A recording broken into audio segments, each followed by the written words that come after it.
And good afternoon. Welcome to the booth with Daren Todd on KDX AM 1590. I'm here with a very special guest today, Lillian Davidson. Lillian, first of all, welcome to the booth. Hi, yes, thank you for having me. I appreciate your time. And why don't you talk a little bit about what you're here to talk to us about on the booth today? Well, primarily, I'm here to speak about the Cotton Festival coming up in October, the origination of that, and what we have looking forward to this year. And tell me a little bit about the organization that you're representing today. So I represent Cardwell Community Club, and with that, it was citizens of Cardwell just getting together with the main goal of bringing back joy in life to the city of Cardwell. And that main mission was to bring festivals and events, and that is what I'm promoting today. And let's talk a little bit about you in particular. Are you from the Cardwell area? No, sir, I'm not. I'm originally from St. Louis area. I was born and raised there, went to college there, and I met a man from down here. And that's how I got all the way down here.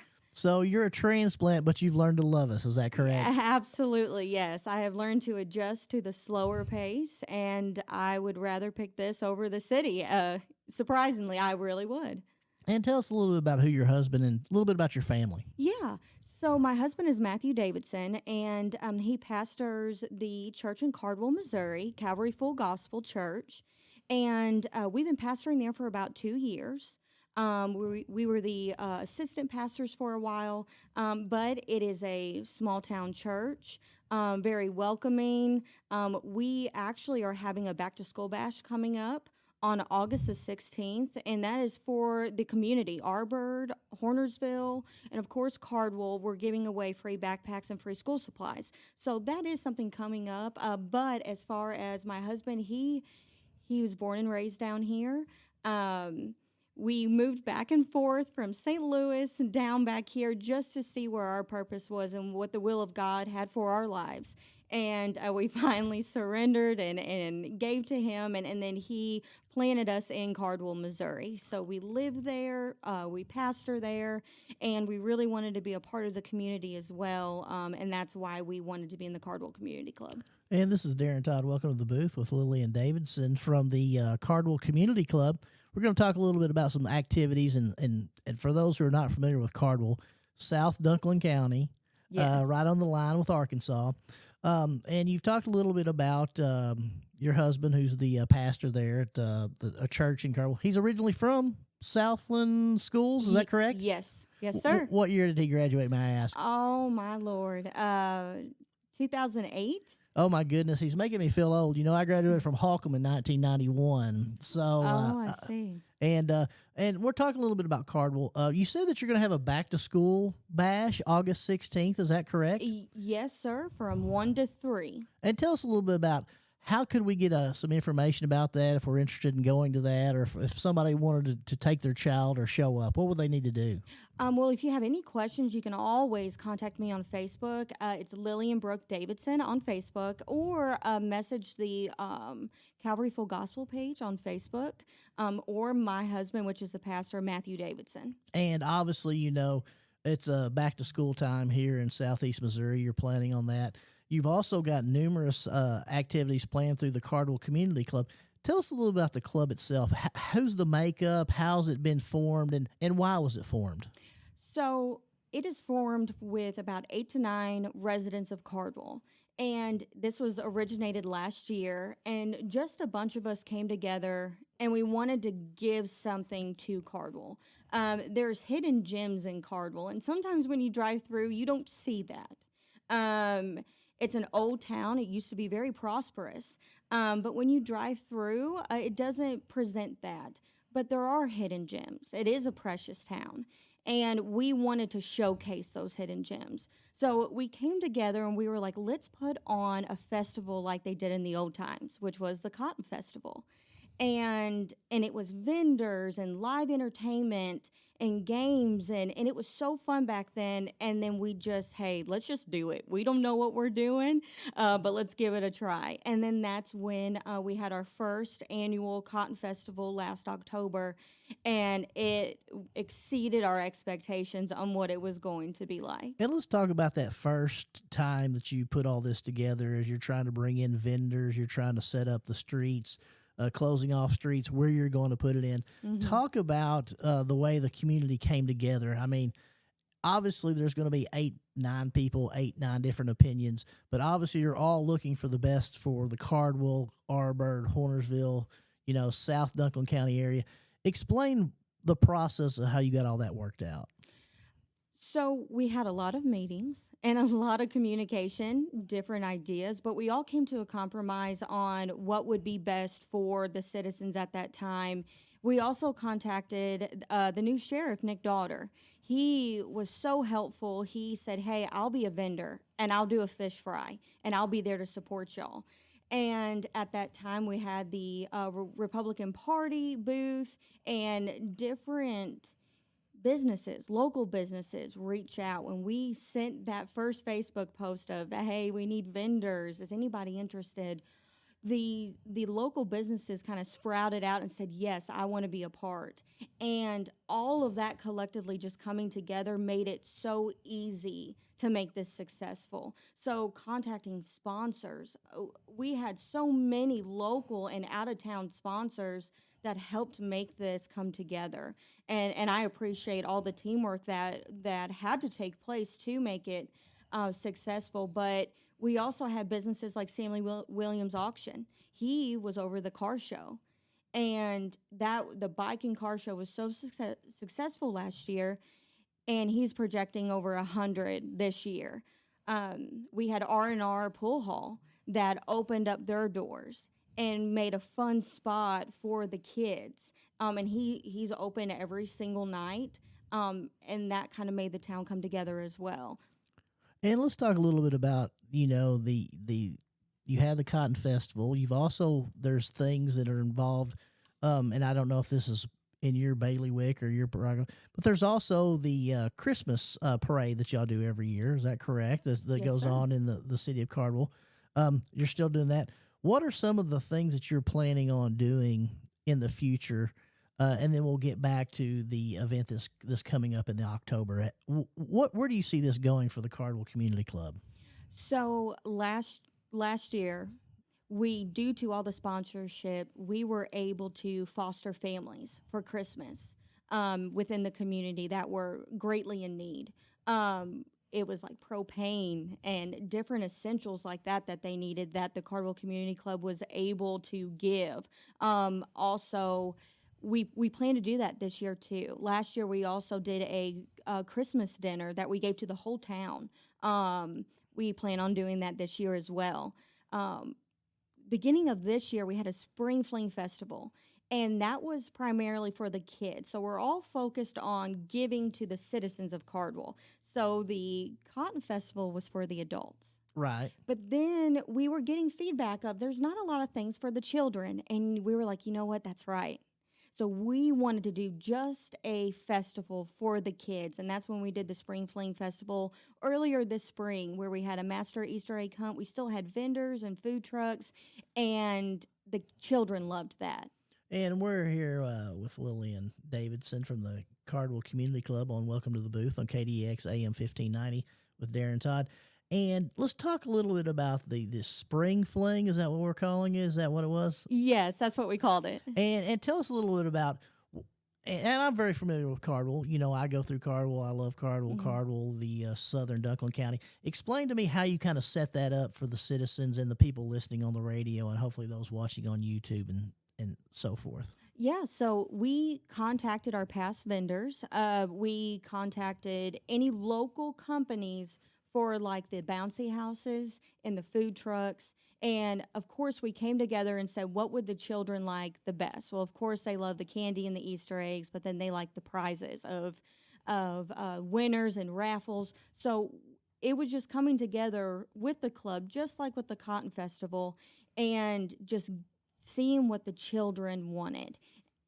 And let me ask you this: where did you actually set it up in the city of Cardwell? Did you close off the downtown area? Did you close off the streets? Was it in the park? Where was it actually located? Yes, so we did have to close down some of the streets to make it safe, but it was the full park area underneath the water tower, behind the R&R pool hall, and then stretched all the way where the old train tracks used to be.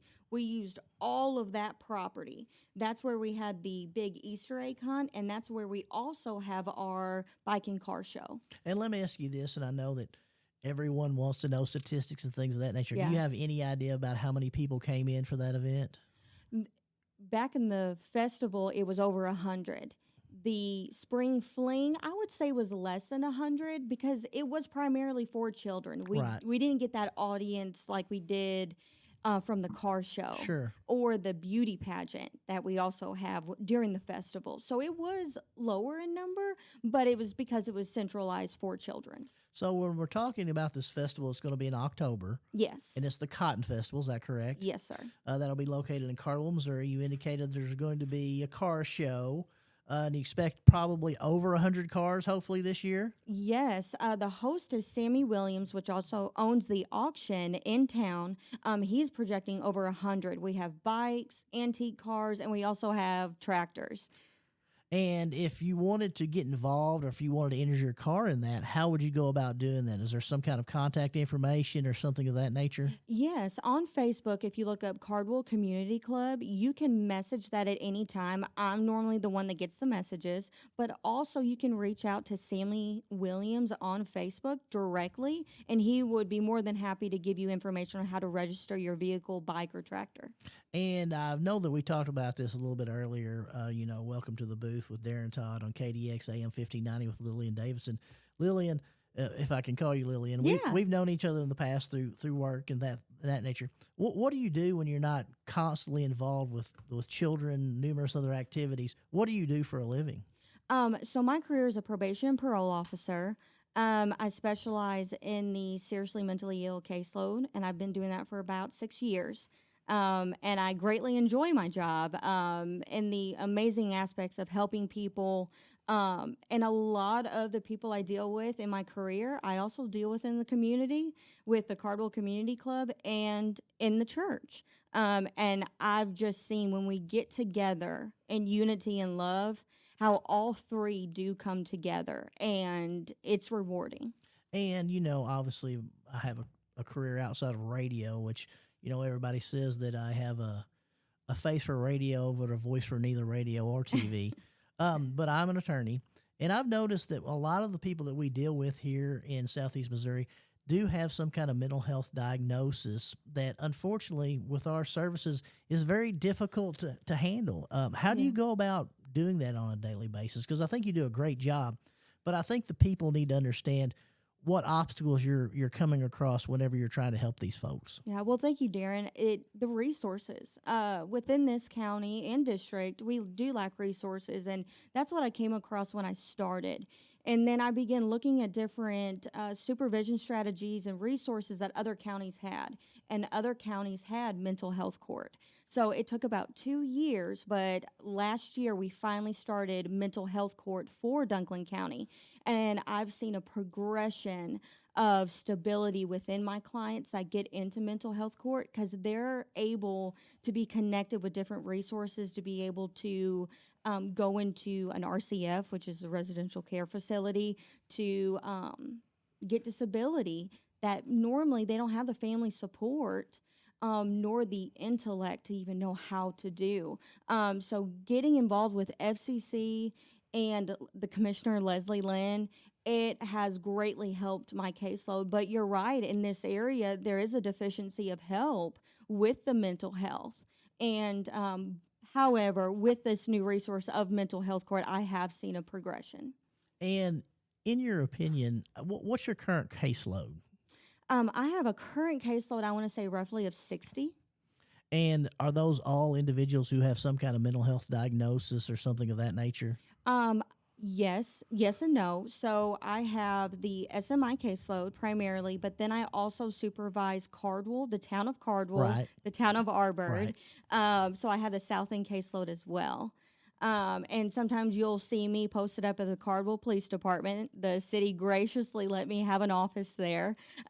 So that is even in my South End caseload, there is still mental health Sure. clients in there that might not qualify for the mental health court, but I can still use resources to help them. And I think it's very important as we're sitting here with Lillian Davidson on Welcome to the Booth on KDX AM 1590, explaining to the people, not only are you an active member of the Cardwell Community Club, you're also very involved with your local church, and also the supervision of a lot of people through that live down in that area. Yeah. So you have a unique dynamic and the ability to say, here's some of the areas that we need to touch on and what we need to do to improve our what.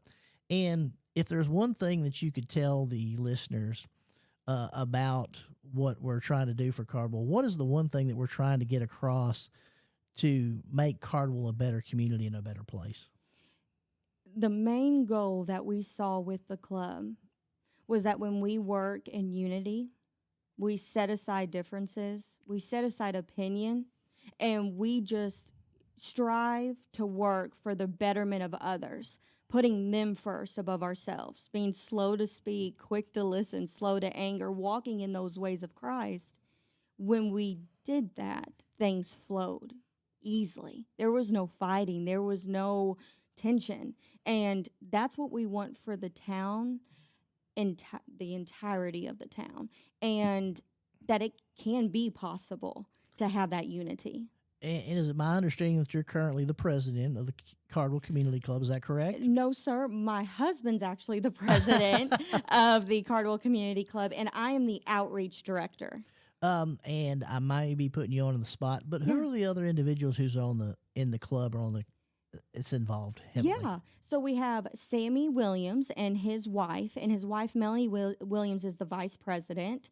Then we have Denise Ladding, which was the over the banking. Now she is recently now the mayor, so she had to back out of that position. We have Stacy Malone, which is over the beauty pageants of the Cotton Festival. She's our secretary, and then we have others like Marilyn and Larry Russell that own the R&R Pool Hall. We have Charlie Slaughter that has a John 155 T-shirt company in Cardwell, and it's just built with the Cardwell residents. Right. And obviously, no one's receiving any kind of pay for this. This is strictly community benefits and things of that nature. Is there any kind of, for instance, if someone wanted to say, hey, you know what, I care about this, I think this is a great idea, could we contact someone in order to give some kind of donations or give some kind of, we want to be a sponsor? Again, would we go to the Facebook page? Yeah, you can go to the Facebook page or message me with being the outreach director. Then in that case, with any sponsor, we put their business, their name, whatever their business is on a banner. And then we hang it up and to where we will put it up no matter what on every single year. Banks, we keep it up there on the festivals and the spring festivals to promote that business. But yes, they can contact me on Facebook. And let's talk a little bit again, and we're kind of bouncing back and forth. What's the date for the Cotton Festival this year? It is October 18th, and it's from 10 a.m. to 6 p.m. So it's going to be a fun day and night. You indicated there's also going to be some beauty pageants. Is that correct? Yes, we're going to have a beauty pageant. We'll have the car show. We'll have vendors, and we're also going to have live entertainment. And where will the beauty pageants be held? That's going to be held at the actual city hall, right there to the left of the park. And you indicated there's going to be a car show. Hopefully, with the help of this show and other shows, there'll be over 100 cars there this year. Is there going to be prizes and things of that nature as well? Yes. Last year, Sheriff Nick Daughter was actually one of the judges, and they gave the Sheriff's award. And he's got best of show, he's got first, second, third, and he actually creates trophies and made out of cotton bolls. So very, very cute on how he did that. But yes, there's prizes. We do raffles, and even in the beauty pageants, there's always going to be prizes and judging for that. And obviously, the one thing that I'm always concerned about is the food. Yes. Anytime I go anywhere, explain about some of the type of booths as far as food vendors and things of that nature you expect to be having this year. So we have Mexican food truck. We have snow cones. We have a type. I'm trying to think. I can't remember. Can't specifically remember that business name. However, we have multiple vendors that, like the pork rind man's coming. We have tamales. We have candy, jellies, anything that you can think of for a vendor or a festival to have, we have. And again, we're welcome to the booth with Daren Todd on KDX AM 1590, talking with Lillian Davidson, the outreach director. Yes. For the Cardwell Community Club. We've talked a little bit about, we had we call it the first one we had, we called it what again? The one for the children? Spring Fling Festival. And then we're going to have the October 18th, which is going to be the Cotton Festival. Is that correct? Yes. And then after the Cotton Festival, what's the next on the agenda? Have you decided yet? So normally they do for Halloween, they do a trunk or treat. For that, something small, nothing big with vendors or anything like that, but we do a trunk or treat. We make an appearance and we give candy and prizes at that point. And then after that, we prepare for Christmas. And let's talk a little bit about the trunk or treat, because, that's really gained a lot of popularity, I think, in the last few years. The ability of, if you have little ones, taking them to one location, go to 5 or 6, 7, 8, 9, 10 trunks, and that could be enough candy, I would hope, because if they're like my kids, once they ate, they didn't want to go to sleep that night. And then the sugar rush. Where do y'all do the trunk or treat there in Cardwell? Have you decided yet? So we did it right in front of the city hall last year, just in front of the park. That way that the kids can linger and the parents can linger and communicate. We not only just want to give candy, but we also want to communicate, and that's how you build unity. So if the parents linger because the kids are playing and having fun together, then we can also build relationships with the people of Cardwell. Right. And I think it's very important. I think the actual population of Cardwell, maybe, is it 500? Yeah, I would say that. Being raised in Holcomb, a population of 531, I'm used to being from a smaller town. Unlike you, are from St. Louis originally, is that correct? Yes, sir. I wouldn't even dare to guess. How many people were in your graduating class? Oh, word. I would say about 150. So I think the Southland Public Schools probably has 150 maybe. In totality, probably, right. Yes. So it's a little bit different, is that correct? It is. It was a shock to come down and see that there might be 20 kids in a graduating class. But we're involved with the basketball. My son is 12. My daughter is 10. He loves basketball. Daughter loves volleyball, cheerleading. And so we want to make a presence even when the youth is playing basketball. Right. And so when I experience that small town, you go into the basketball game, you sit by the same people, you get to know everybody. I value that, because in St. Louis, you don't know everybody. Right. And they're like strangers. But here, it became a family. Sure. And, I had the opportunity of last year, I think, Southland hosted the Tri-County Conference Tournament. I got to go down there. Yes. I know that Southland made it to the finals. I went and watched the finals. It was very exciting, extremely. It was. It was, there's a lot of stuff going on with Risco and so forth. Oh, yeah. But we'll leave that for another show. Right. We'll put that aside. But, I think a lot of people needs to know is Cardwell and Arbird has one school, Southland, the Southland Rebels. The school is located there in Cardwell. What kind of relationship do you have through the community system, the club, with the schools? Do y'all commingle and do events together, or have you reached that point yet? Oh, absolutely. The Southland Beta Club and the Southland Art Club, they are vendors with whenever it's the festival, or with the Cotton Festival, or with the Spring Fling Festival. They're always willing to help, and also if we need flyers, need passed out, anything, the secretaries, that community relationship has been strong without this whole process, and I'm grateful for that. And is it also a situation in which, if you needed to use a facility at the Southland school systems, for instance, if you decided you got to the point where the beauty pageant got so big that you needed to use the gymnasium, you'd be able to do something like that? Oh, absolutely. I feel like they would be open for communication and willing to promote anything that would benefit the community. I believe Southland would be for. And again, we're here. Welcome to the booth with Daren Todd on KDX AM 1590 with Lillian Davidson, the outreach director for the Cardwell Community Club. Talking a little bit about the activities. We went through a little bit about and I always get the name wrong for the first one, and you're going to have to remind The me. Spring Fling Spring Festival? Fling. I don't know why I can't remember Spring Fling Festival. Spring Fling Festival. Then we're going to have the Cotton Festival in October. Yes. And then we talked a little bit about we're going to have Trunk or Treat. Yes. And then after that, tell me what was on the agenda in December. So last year we fostered some families within the community due to our amazing sponsors that we had. So I don't know if we're going to be going that direction this year or that direction plus handing out gifts for the kids in the community. I do believe that we're still going to do the Christmas dinner where we open up the city hall and we have everything you can think of or want for Christmas dinner available for the citizens of Cardwell. And when you say a Christmas dinner for the citizens of Cardwell, is everyone who lives in the city invited to this? Yes. And how do you go about having enough planned out food for that?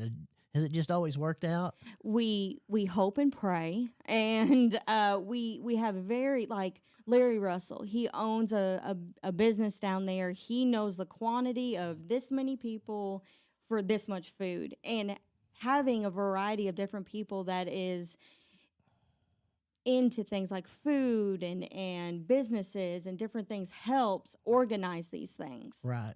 And I know that Mr. Russell, who I've got to know in the past, a very, very kind, generous man. Mm-hmm. He was also the one, I believe, who was doing the hospitality room for the Tri-County Conference Tournament. So I got to have some of his delicious food. Yes, very delicious food. Yeah, every night was something different. Barbecue one night. I think there was some other stuff the other nights, but did an excellent job. So I was very excited about that. And then you talked about some giveaways, things that you're giving away to kids. How do you decide or how do you figure out who's going to get what and what they need? And that was probably one of the hardest decisions. We contacted the school, and because the school sees these children every single day. Sure. And there's things that they know that either children tell them or just visibly seeing that family's in need. And there is some people that reach out to the church and really go into detail with what they need. So we can pull all these different things to really be able to gauge and discern, okay, this family, they need propane. They have no clothes. They have 9 children living in a house with no electricity. That was hard to do, but with pulling everybody in together again with that unity, if you don't have that unity together, nothing works. That's exactly right. And again, here, welcome to the booth with Daren Todd on KDEX AM 1590 with Lillian Davidson. Lillian, we've kind of segued here back and forth between your work life, your home life, and the Cardwell Community Club. I want to touch base again a little bit more on your working, if I could. And you talked a little bit about mental health court here in Dunklin County. And could you kind of explain to the listeners a little bit more about what mental health court is and how you would get involved in it? So with my career being in probation and parole, it would only be for people that are on community supervision. That would be able to be in the court. So anybody that gets on my caseload that has a seriously mental illness, we go through a process of an assessment, and if they qualify through that assessment, and we look at all the risk and the need, then they can qualify for mental health court. And the main basis for that is to monitor medications, be that family support for them that they don't have. We see them weekly, actually more than weekly. We see them. And just to get them on the right track, get them where they need to be. If they have to get away from toxic family, that unfortunately at times, sometimes they use their check. Right. We see, unfortunately, I see that to where we can be that advocate or that middleman that helps support them and be their backbone when they don't have. And, I think it's very important for people to understand that sometimes individuals have an issue maintaining their medications. They take the medications, they get back to where they need to be, a good level. Then they subsequently are released from a facility or they're released from jail. And then they say, I don't need the medicine. I don't like the way it makes me feel. I'm better because they've been taking their medicine. So I think it's very important to have someone who's there who can say, you know what, every day we're going to take our medicine or we're going to take our shot or whatever we need to take. And I think it's very important. I think Kennett's lucky in that we have the Family Counseling Center here who does a pretty good job of trying to help with that kind of mental health. Have you found that to be a true statement? Absolutely. They have so many different resources like the ERE program where a lot of my mental health clients, they don't have transportation. They don't have a driver's license, Right. and they can go and pick them up and take them to doctor's appointments. And I know that we use kind of some lingo sometimes. Well, what would the ERE program be if you were just not knowing? So that's kind of like their acronym. But basically, if you go to FCC for any substance use or mental health, you get set up with this program that specifically assigns you a care coordinator that comes to your house, takes you to the disability department, takes you to doctor's appointments, takes you to Walmart if need be. And is that aid to where a lot of times they want to take their medications, Right. but they can't walk there, Sure. or they don't have transportation or family support that's willing to do that. And that program through FCC, among many other programs like the Clubhouse, which is an actual building that gives them food and different treatment and resources. They have many different things that can help with the community with mental health. And getting back a little bit to the Cardwell Community Club, you wear a lot of different hats. Yeah. Probation and parole, obviously a mother, a wife, and now we're going to talk about Cardwell Community a little bit more. So now in December we're going to do the giveaway of the clothing and things of that nature. We believe. In the past, there's always been, and it may not be through the Cardwell Community Club. There was always a parade. I know. Yeah. Explain to me a little bit about the parade. Okay, so last year, again, we were very new and we were so overwhelmed in a way with things that we were doing that we forgot the parade. So we just got on four-wheelers and threw candy out. And so we made sure we were in it, but we didn't have a float like we wanted to. So this year, we do plan on having a float and continuing with that parade. And I know that we've mentioned this name quite a bit today in talking to you, but Sheriff Nick Darter has been a very integral part of Cardwell and the community down there. Absolutely. And Absolutely. kind of explain a little bit about what Sheriff Darter has done. I think back when this was all going on, he was just running for election and then got elected. But he's still been a very active member of the community down there, hasn't he? Oh, continuously. He actually comes and visits, like at the police department. The first time I met him, he came to the Cardwell Police Department to introduce himself, and he never stops making that contact. If we need him for anything, any advice, any questions, concerns, because we got a new mayor, Denise Ladding. Right. And she is wanting, I got so many plans that she says that she's wanting to do with the ballpark and making a walking path and cleaning up Cardwell. And Nick Daughter has been essential in helping us through this process. And also, we've had some issues with our own getting stable law enforcement down there in that small town, Right. Understandably. But he stepped up and basically, hey, you're lacking law enforcement down there. And even though you're a city, we're gonna respond to calls. We're gonna help you. He has been very open and loving to us down here in Right. Cardwell. And I know this may be a little bit of beyond, but I think at some point there was also some discussion in which the sheriff was going to enter into a contract, much like they did with Holcomb, in which Cardwell will help pay for a law enforcement officer who's a deputy, but will also be responsible for not only the entire county, but maintaining a strong police presence in the Cardwell Auburn area, and I think that's still ongoing, isn't it? I believe, to my understanding, everything you said is what I believe to be true on what they're planning. I don't know if they've already established that.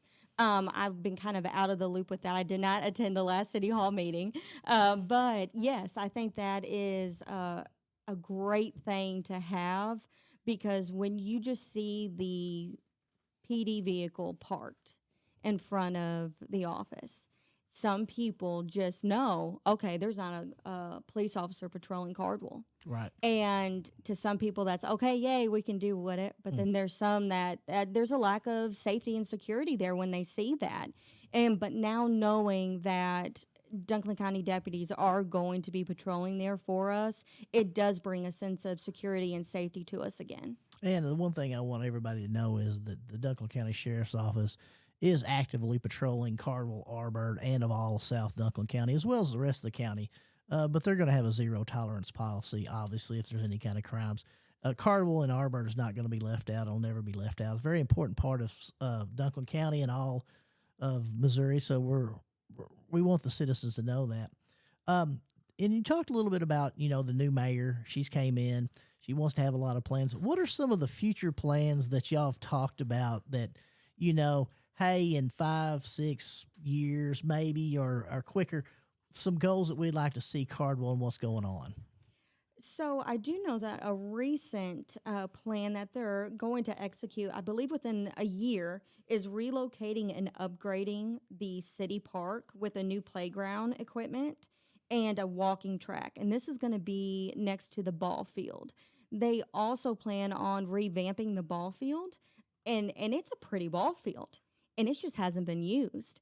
And more citizens of Cardwell came together and said, we would love to have a tournament. So Calvary Full Gospel is planning on having, a team put together, maybe Trinity Church, a team put together. And that's just all a part of getting it together. But it's mainly also, too, cleaning up lots and getting new businesses in. And I know that's hard, and that has so many different dynamics to it. But what we can do for now is the park and the ball field and cleaning that up and using what we have. We don't need to get something new. We have good things. We just need to take care of our good things that God's given us there in that town. And that's what's been lacking. And Denise sees that and is so open to bringing everybody together with the communication to let's just clean this up and foster what we have. And we're here. Welcome to the booth on KDX AM 1590, Daren Todd. And we're with Lillian Davidson talking a little bit about the Cardwell Community Club.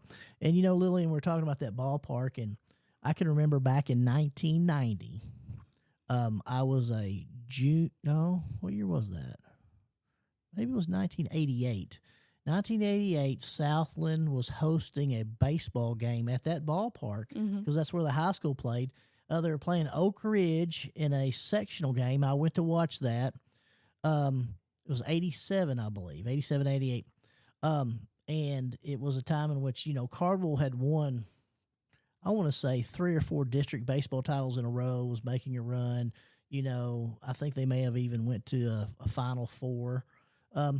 And to see that baseball field unused now, it's very sad to me. Yeah. And I'm excited to hear that the plans are to redo that and kind of build it back up, because Cardwell, has a lot of memories and a lot of history, like you say.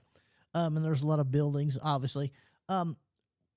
What do you think that you can tell the people who own their homes there or who own property? It's so hard to get people to want to take pride in their things. But how do you get them to buy into that? And that's hard. That's really hard, and that's going to take time. But when they see things like the festival and how big it was last year and how big it's going to be, that a small town that if you would just drive through, you wouldn't think would be much, but can host something that big, we're pulling in different people from Paragould, from Walnut Ridge, from Dexter. And if we can get these people out of our town to come in and see, oh, they do have something nice going on here. There is a hidden gem in this boot hill that I didn't even know existed. I do believe once they see the hope that we see, then there will be that buy-in. And I think it's very important that the people realize that you guys are investing in the community for not only yourself, but for your children and your children's children. Is that right? Yeah. And I think it's important to know that you, for instance, who was from St. Louis, you have chosen that this is the area you want to live in. You could have, you guys could have lived wherever you wanted in the world. Is that correct? Right. And you chose to come back to Cardwell and make it your home. Yeah. And that you're trying to invest your time, your energy, and your money in this community. So, and talk about Mayor Ladding. I got to know her. She's obviously I believe the mayor, was managing the Dollar General there. And I talked to her greatly. She has some really great ideas for the city. And I know that you've talked to her in depth about it. Has she tried to convince you to be on the city council yet? I've thought about it many, many times, but you got to be careful I do, like you said, I wear many hats. Right. And I have a lot of eggs in a basket. And I would never want anything to be a stumbling block for people in regards to Calvary Full Gospel and even the city. So I stepped out of even considering that. Right. Just due to, and I'm in a lot of stuff, so I want to try to keep my mind. Right. But yes, we have tossed around that idea. And in talking a little bit more about your work there at Probation and Parole, you indicated that you have 60 something on your caseload. How long have you been working at Probation and Parole? Around 6 years. Now, did you do that prior to coming back here to Missouri? No, sir. I went to college up in St. Louis, right, and then I came down here and was a stay-at-home mom for many, many years. My daughter was born with a heart defect, so we've had to be in and out of the hospital with surgery. So I had to stay home, but in that time, I needed to finish my bachelor's degree. So I finished the last bit of it online, and I worked at the Dunklin County Sheriff's Office as a 911 operator.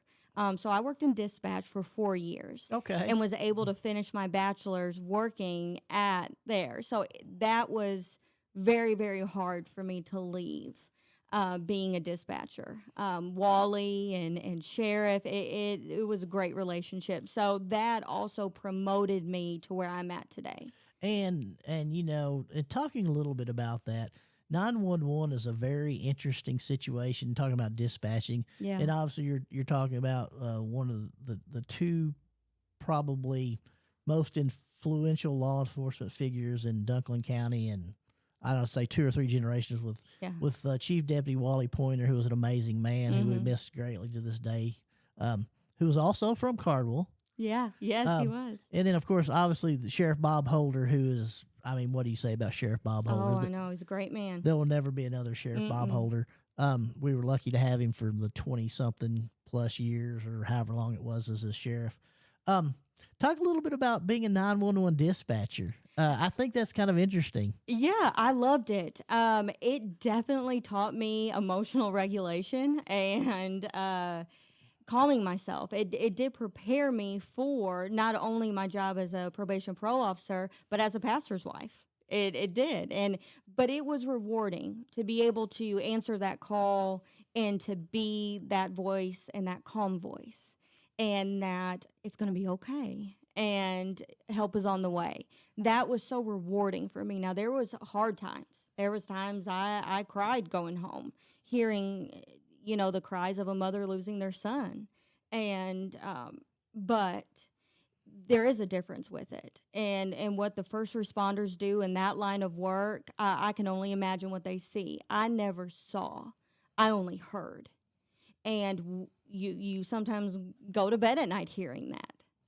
But overall, I'm grateful for that experience. And I would go back if I could and do that again. But it was rewarding.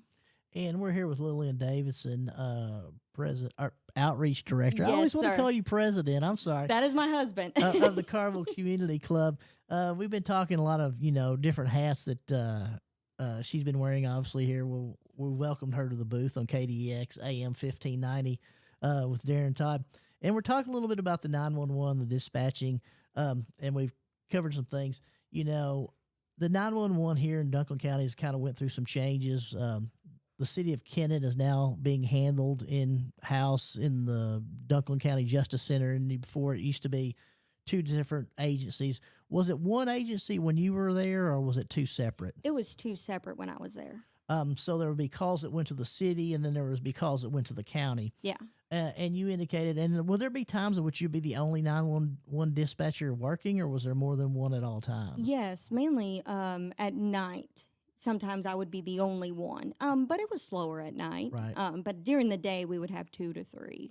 And just an estimate, let's say you're working a normal day shift, how many calls would you receive?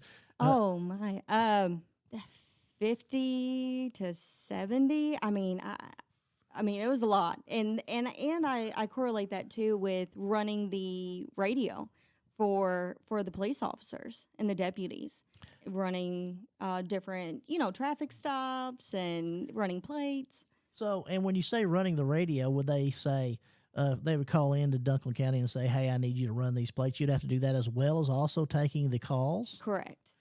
So you had zero free time, is what you're telling me, while you're working at 911. Yes. You have to be learn how to multitask and hear 2 different things at the same time. And you indicated that you enjoyed that greatly. Then you went to probation and parole. Is that correct? Yes. And did you find it was a little bit slower, or was it a little bit more? How did you change the pace of your mindset going from there? So with dispatching, like I said earlier, I heard, I never saw. But now with probation and parole, it was right in front of me. They're sitting right in front of me. And it's the same calls for help. It's the same, I'm in need. But then I can be more personal and be like, here, I'm here. This is a plan moving forward on what we can do to help you. Tell me more. It was more personal there. Dispatching prepared me in so many different ways with empathy and with listening. And you cannot help somebody if you're not listening to them. Right. So it helped me listen and then also give. And in talking about your probation and parole a little bit, and we're here with Lillian Davidson on Welcome to the Booth with Daren Todd on KDEX AM 1590. Have you, the one thing that I've always found was unique when somebody's put on probation is they're not to associate with certain individuals who are also on supervision. And unfortunately, a majority of these people's friends are all on probation or have been on probation. Correct. And we have the situation of, hey, you're 35 years old, you've associated with these people their entire lives. Mm-hmm. Now we don't want you to talk to them anymore. Which I think is always important to have some kind of alternative group of people to say, hey, you're just going to have to make a change. Mm-hmm. Is it a very difficult situation for them to grasp that? Oh, absolutely. Especially what I have noticed, it's not only their friends, it's their family. It's their grandpa, it's their aunt, and it's their daughter. I might have on my caseload a daughter, a father, and then a grandpa. And it's hard because that's also a mentality that they've learned to where sometimes it's not their fault. They were raised to think in that manner, but it is. And to show them that is to show them the pros and cons. It's to show them in this path that you walk, the fruit that will be bore is jail or loss of this or loss of that. But if you walk in this path, this is where it leads. But that's also gaining their trust. I have to gain their trust for them to even believe what I'm telling them. And then, one other issue we have is obviously anytime you're put on felony probation and you have a conviction or things of that nature, employment is always a requirement unless there's some kind of disability of that nature. And as you know, a lot of people, they say, I've marked that I'm a felon, and the employers don't want to give them a chance. Yeah. Have you come across that as well? Oh, absolutely. Depending on the severity of their charge, There is some employment that says absolutely no. There is some that are gracious and they say, yes, you can't, but they have to go to places like Poplar Bluff or Paragould or Jonesboro to get the jobs where they can actually make a head and pay off their fines and their Right. fees and all this stuff like that. So, yeah, it is very challenging. We give them a list of expectations, but then it's hard to meet that, even if they try their best at times. And I think the one thing that I want people to know is while you're doing that job at probation role is you're there to help them become better, more productive citizens. You don't want anyone to go to the penitentiary. Oh, absolutely That not. is not what your mission. Your mission and goal is to help those who are put on probation to better themselves, get out of break the cycle that they're in, and like I say, become more productive members of society. And I think that's also very important of why you're involved with the Cardwell Community Club. You want the Cardwell community to be as productive and as prosperous as possible because we all benefit. Is that correct? Oh, absolutely. Absolutely. I would rather advocate for them. And that's what I tell them too, because they have to learn to trust me, but I have to earn that trust. And even though I am sanctioned and commissioned by the judge to make sure that they abide by a set of conditions, I say, yes, that is the role. That's the purpose. However, let me be your advocate to help you learn and get those resources you need that you want to get by yourself. But also in the Cardwell Community Club, it's also showing the community that you can trust us. And we're doing this because we want that unity and we want that love within Cardwell. And we have to earn their trust as well. And you can only do that by showing the fruit. And I think it's very important for our listeners and everyone who wants to donate and give money to the Cardwell Community Club. This money all goes back to the community. This is not for some kind of, there's always the fear of everybody's going to take this money and do. You're putting this all back in the community. This is all beneficial to the community. This is not for anybody on the community club. This is to help Cardwell, correct? Oh, absolutely. No one in the club itself benefits from the money. It strictly goes into a bank account that is used for events. It's used to giving to the community. It's also we donated here recently some money to where like the city hall needed new fans. Like there was like one blade on some of these Right. fans and to paint, and there was just different things with their bathroom, and we gave some of that money to help better Cardwell in Right. any way. And that's the goal, is to take this money, put on events, and then give it back to the citizens of Cardwell. And we're here on Welcome to the Booth with Daren Todd with Lillian Davidson, the outreach director for the Cardwell Community Club. We're coming up to the last few minutes. And Lillian, if I can call you Lillian, Yeah, of I've been course. calling you that. I apologize for not asking permission. No, you're fine. Just kind of wrap up a few of the last. Let's talk about the next two events that the Cardwell Community Club is going to do that's coming up. Obviously, we talked about the August 16th. Yes, the August, let me see here. Now, the August 16th was with the Calvary Full Gospel Church. That is the back to school bash. We're giving away backpacks and school supplies. Sure. And we're going to have a bouncy house. We're going to have snow cones, animal balloons, face painting there. Right. You can stop on by and get your child what that your child needs with school supplies. Then we're having on October, I forgot the date, surprise, 18th, from 10 a.m. to 6 p.m. And that's going to be the Cotton Festival. That's where we have vendors, live entertainment, food trucks. We're going to have that car and bike show as well as the beauty pageant. And for everyone's information, you can get on the Facebook page and they can Correct. do. On the Facebook page, you can message the Cardwell Community Club Facebook page in regards to vendor forms, application to get into the car show or the beauty pageant. Now, I will be posting soon the vendor forms for anybody that wants to be a vendor, as well as the application to get into the car show and the beauty pageant. And again, this is all going to be August 16th for the back to school bash. Yes. At the Calvary Full Gospel Church in Cardwell, Missouri. what's that address? That is on Oak Street. I'm trying to think. I can look up real quick. That's fine. For some reason. They can just type it in and look it up. Is that Yes, correct? it's on Oak Street in Cardwell. And then October 18th, it will be downtown Cardwell. Is that correct? Uh-huh. And, well, Lillian, I'd like to thank you for joining us today on Welcome to the Booth on KDX AM 1590.